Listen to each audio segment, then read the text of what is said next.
Hi, welcome back to another edition of Lipper's Fund Flows Insight. My name is Tom Roseen. Thanks for joining me today. I'll be reporting flows for the week ended Wednesday, March 29th, 2017. I think some of you guys may be surprised to find out that we actually had positive flows. And the reason I say surprised is because we had kind of some mixed news going on and the market's kind of going haywire for a while. In fact, we had 8 consecutive days of downside performance for the Dow, and that we haven't seen for quite some time. So it was really quite so many years before we've seen a stretch of 8 consecutive days of downside performance. But we should all remember that, first of all, we're up about 3.99% for the year-to-date period so far. And if we take a look at it, really the downsides were only like 0.1%. I think we had one that was about around 1% decline. So it really wasn't that big of a deal. However, people were very concerned because President Trump's health bill was first of all postponed and then finally pulled because they couldn't get enough people in the House on the Republican side to vote for it. So they pulled it and they said, you know, gosh, that kind of does not bode well for this aggressive economic plan by Trump.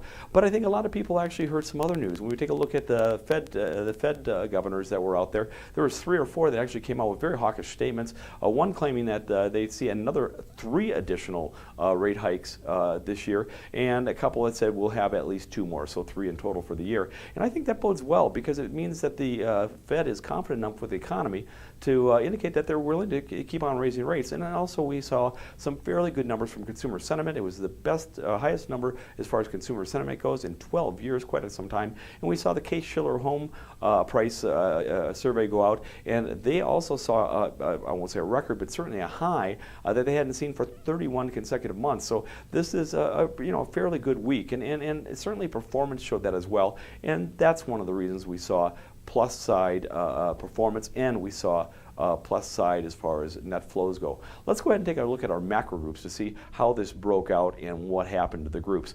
From a macro perspective, equity funds actually lost about $2.2 billion, but taxable bond funds actually saw about $4.5 billion net new money come into their coffers. Muni bond funds saw kind of a slight increase, about $100 million come into that group. And then on the money market side, we saw outflows about $1.6 billion. And there really was a dichotomy, though, between ETFs and mutual funds again, and we'll get into the details as we get into each of the particular sections. Let's take a look at equity funds to see how they fared and really what turned out to be. We actually had a 0.93% return for the week. That's Wednesday to Wednesday. It's a second week in 3 that we've actually seen plus side performance, so this was actually a pretty good story. We saw about $2.2 billion in outflows. Like I said, it's the 6th week in 7 we've seen outflows. And if we pinch down and take a closer look, domestic equity funds saw about $1 billion in outflows, 13 consecutive week they've seen it. And if we take a look on the non-domestic side, we saw about $1.1 billion in outflows, 2nd week in 3 that they've seen it.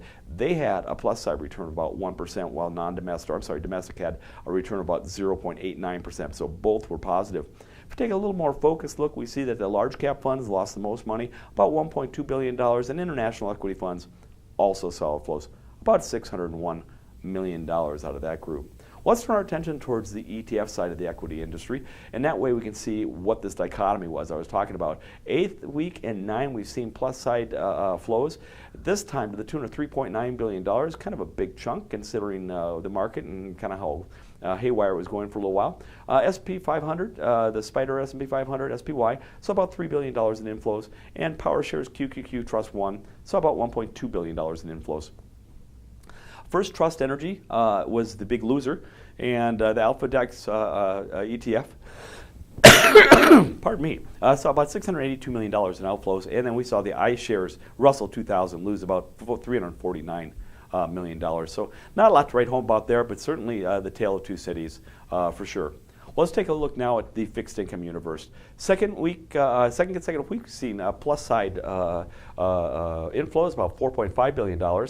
And this is the 3rd consecutive week we've seen plus side returns, and this was 0.33%. Corporate investment grade debt funds actually saw the lion's share of net new money come to their group. It was about $3.4 billion, and that's the 17th consecutive week they've seen money come into their group. And if we take a closer look, we see loan participation funds tooling away, just pulling in the money, $333 million this time, and it's the 20th consecutive week that they've seen net new money come to that group. Treasury, government treasury and mortgage funds actually saw the only real significant outflows, about $0.4 billion, the 7th consecutive week they've seen outflows from that group. Let's take a look now at the ETF Universe and tell you what happened there. About $1.1 billion in net new money came into that group. It's the 2nd consecutive week they've seen inflows. The iShares iBox high yield corporate bond funds saw about $321 million of money come into that group. iShares 7 to 10 Treasury bond fund ETF saw about $201 million go into that group. And the Spider Barclays high yield bond fund saw about $333 billion. So really kind of a mixed bag there. We see high yield at the top and high yield at the bottom on the ETF side. So obviously these are big institutional investors, taking advantage of what the markets are doing. So probably not a big story there. Let's take a look now at muni bond funds. Muni bond funds saw plus side inflows, $124 million this week, 2nd consecutive week they've seen inflows, and it's the 2nd consecutive week they've seen plus side returns, this time to the tune of 0.37%.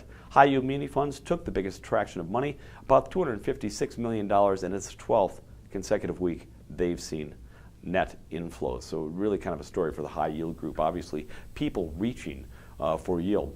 Let's take a look at money market funds. Not a real big story here. We saw a little bit of outflows, 3rd consecutive week, $1.6 billion in outflows from the group. How it broke out, taxable money market funds, so about $1.1 billion.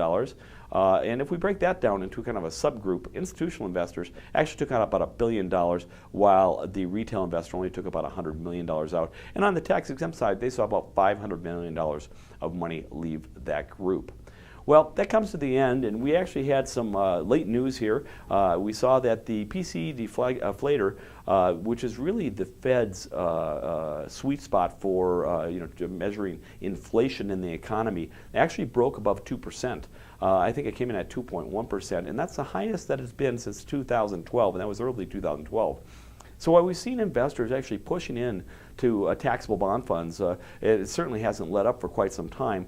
This may be the time of pause. I mean, if we take a look at the short end of the curve, people have been kind of avoiding the short term, even so we've seen some flows. Short-term treasuries have been kind of a pariah, and it's because, at the short end of the curve, basically we had a 25 basis point increase in interest rates from the Fed this month on the 15th of March, and it caused the short end of the curve to rise, and then because of inflation expectations, and also probably because a little bit of demand, safe haven place, we saw that the long treasuries, the 30-year and 20-year, actually dropped.